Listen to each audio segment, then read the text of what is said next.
Alors, quand est-ce que je suis de garde? Mercredi avec Sabrina, trop bien. Ah, t'es déjà là? Allez, c'est parti.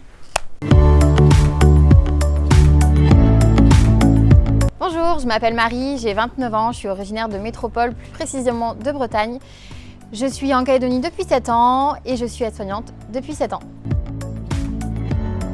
Donc mon métier c'est aide-soignante, on travaille en collaboration avec l'infirmière, on peut travailler en maison de retraite, en hôpital, en clinique ou parfois à domicile. On est au service d'aide à la personne dans tous les actes de la vie quotidienne. Je vais vous raconter la journée type d'une aide-soignante dans un service hospitalier.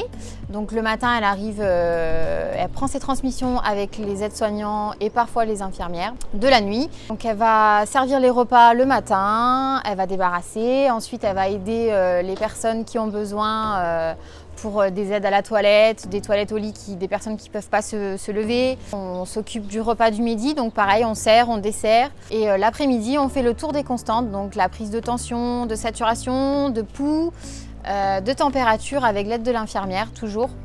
On travaille beaucoup en binôme. Parfois, on est amené aussi, les personnes sont sortantes, donc elles rentrent à domicile. Donc on peut faire aussi la désinfection de toute une chambre, du mobilier, pour reconditionner, pour qu'il y ait une autre entrée par derrière.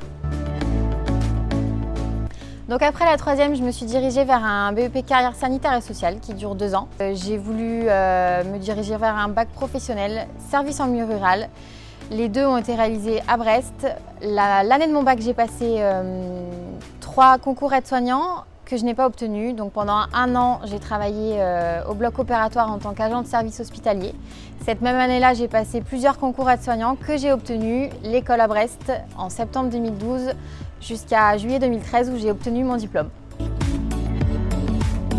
Les avantages, écoutez, on est lundi, je suis de repos, je suis chez moi, je profite de la vue, je peux être en repos aussi un week-end sur 2 par exemple en étant 2 jours.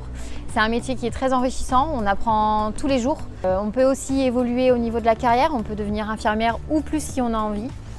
C'est un métier aussi qui permet de voyager car on est beaucoup à la recherche d'aides-soignantes ou d'infirmières et surtout après cette crise sanitaire où on s'est rendu compte que les aides-soignantes et les infirmières étaient très importants. Les inconvénients de mon métier, donc on peut travailler de jour comme de nuit, jours fériés, dimanche, week-end. C'est un métier qui peut être parfois fatigant, stressant. Être confronté à des personnes qui sont pas très aidantes et parfois agressifs, malheureusement, donc on n'est pas forcément très bien valorisé. Donc si tu veux être soignante et que tu aimes le contact humain ou la relation humaine et aider les autres, n'hésite pas à faire cette formation, elle t'apportera beaucoup de choses. C'est une formation qui peut être difficile comme facile, ça dépend des personnes, donc surtout ne te décourage pas. Si tu aimes ce métier, tu ne peux que obtenir ce diplôme. Donc je tenais à remercier mon papa qui n'a pas toujours été facile avec moi quand j'étais à l'école parce que j'étais pas très douée à l'école et sans qui je ne serais pas là aujourd'hui, qui a beaucoup cru en moi. Je tenais aussi à remercier les infirmières, les aides-soignantes et les médecins de mon service qui m'ont beaucoup aidée et qui m'ont beaucoup appris et qui m'apprend encore tous les jours. Et puis je fais des gros bisous à mes amis d'ici. Si tu as aimé cette vidéo et que tu veux découvrir de plus en plus de métiers, n'hésite pas à t'abonner à la chaîne Info 17NC. Et je te dis à bientôt ou Kenavo comme chez moi.